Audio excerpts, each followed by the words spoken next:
ก้วมางานธนาคารคำเนาะจัดอยู่โรงแรมสุขตามมากับเมโดถ้าน้องพุ่นกับหน่วยซีได้เข้างานถ้าเบิ่งงานในงานเก้วซีบึกถ่ายรายละเอียดโดยการมางานเทือนนี้กับเมนว่าถ้าผู้ใดเอาคำไปฝากธนาคารคำลาวนะจะได้ดอกเบี้ย2%ต่อปีเนาะแล้วก็สิมีใบจากธนาคารคำให้สามารถเอาไปเซาเป็นคำฮูปประพันธ์มาใส่นำหานคำซ้ำหลานได้เนาะแล้วก็สามารถเอาไปจำธนาคารเอาเงินไปเฮ็ดหยังก็ได้เนาะอันนี้เป็นจุดประสงค์ของการจัดงานในมื้อนี้แล้วก็สิมีถ่ายรูปถ่ายหอยแล้วก็ไปถ่ายรูปแรนดอมสิ่งโศกเอาคำหนึ่งสลึงจากหานคำซ้ำหลานพร้อมเนาะรายละเอียดไปเข้าไปในงานนั้นกะข้าเจ้าสีเว้ารายละเอียดในงานเมเกลจะพาเข้าไปแล้วก็ติดตามหับส่งหับฝังได้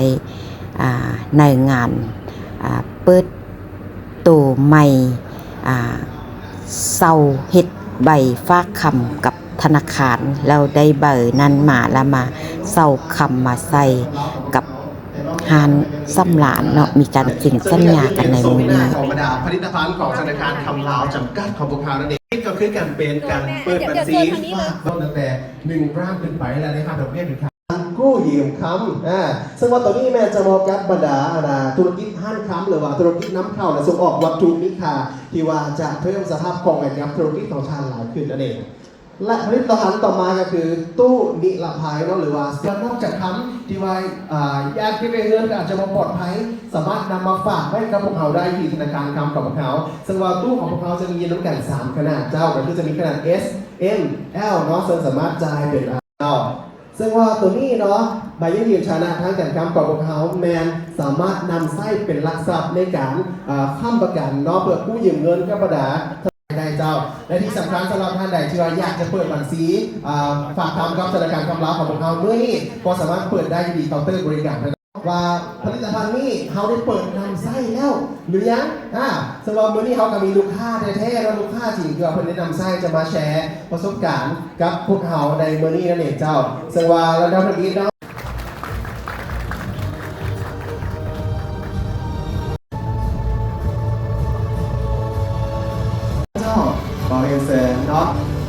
อีกครั้งหนึ่งคาไลน์กับแบบแพง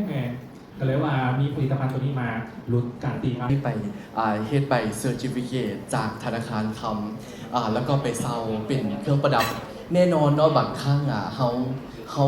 เป็นการยั่งยืนนะจากธนาคารโดยหลักซึ่งอาบีคิดว่ามันโอเคสุดธนาคารคำลาวของพวกเรานั่นเองเพื่อความสะดวกสบายและตอบโจทย์ให้กับคนรุ่นใหม่ในยุคใหม่ๆที่หันนำไส้มาเพื่อให้ก่อเกิดประโยชน์ให้ได้หลายที่สุดนั่นเอง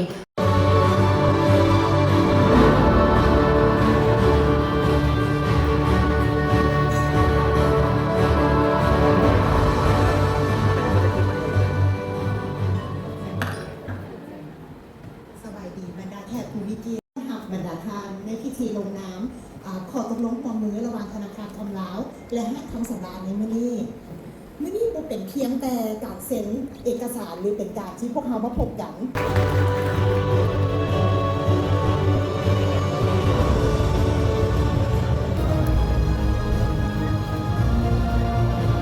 และลำดับต่อมาข้าพเจ้าขอถือเป็นเกียรติแทนเชิญทานประดิษฐ์โพธิสารประธานห่วงห้างคำสำราญให้เกียรติขึ้นสู่เชิงเวที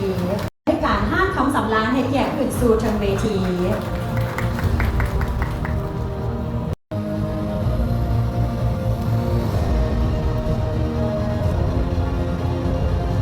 และขอเสียงต้อนรับดังอีกหนึ่งครั้งสำหรับพิธีอันซาราศีของพวกเขาสำหรับค่ำคืนนี้ในปัจจุบันนี้เป็นอีกหนึ่งเวลาการโพธิสารตอนนี้ให้ทางประธานของพวกเขาทั้ง2ท่านลงนามเซ็นสัญญาได้และก็ขอเฮียนเซิร์นบรรดาไอ้น้องสื่อมวลชนทุกแขนงการสามารถเก็บทานค่ำคืนนี้เป็นค่ำคืนที่แสนจะพิเศษที่จะให้บรรดาแขกผู้มีเกียรติทุกๆทีแล้วเขาก็ยังมีบรรดาแขก กิตติมศักดิ์ที่ได้ให้เกียรติเขาหัวบ่ว่าจะเป็นทานสุภาพสตรีและทานสุภาพบุรุษก็ร่วมเป็นสักขีพยานกับพวกเราในครั้งนี้นะเด็กตอนนี้ให้ทั้งประธานและก็แขกกับพวกเราเฉลิมฉลองสำหรับคำคืนอันพิเศษในครั้งนี้สำหรับธนาคารคำลาวและก็ห้านคำสำราญโพธิสารนั่นเองฉะนั้นข้าพเจ้าจะให้สัญญาณ5 4 3ไซโยไซโยไซโยและก็แสดงความยินดีจากทางธนาคารคำลาวและห้างคำสำราญโพธิสารเจ้าถือว่าเป็นการเฉลิมฉลองสง่าราศีสำหรับคำคืนนี้นี่คือภาพประกาศหรือประชาสัมพันธ์สำหรับกิจกรรมดีๆภายในงานของพวกเราสำหรับท่านไหนที่ว่าเข้ามาห่วงหรูหราแบบสากลแต่สู่ความมองทันสมัยที่มีห้างฐานจากวัฒนธรรมลาวผ้าไหมจะบนถือนำเสนอเพียงแต่ฐานะเครื่องมือแบบดั้งเดิมแต่ถึงตีเป้าหมายใหม่การรูปทรงการตัดนี้สามารถอยู่เทิงเว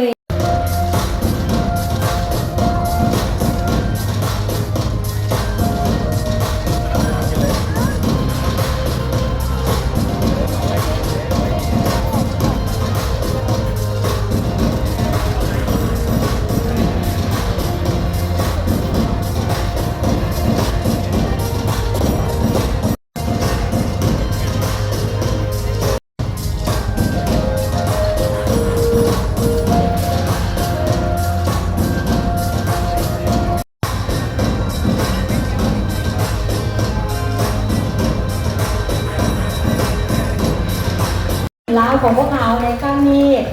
ดังทีนั้นแบบใดแบบของพวกเรา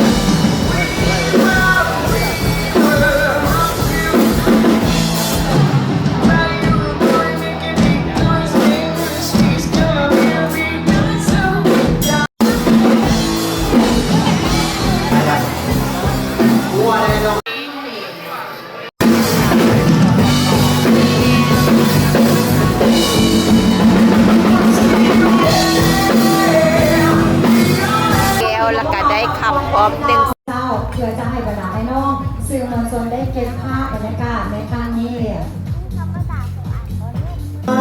แต่ที่ยังมีใครอยู่เจอ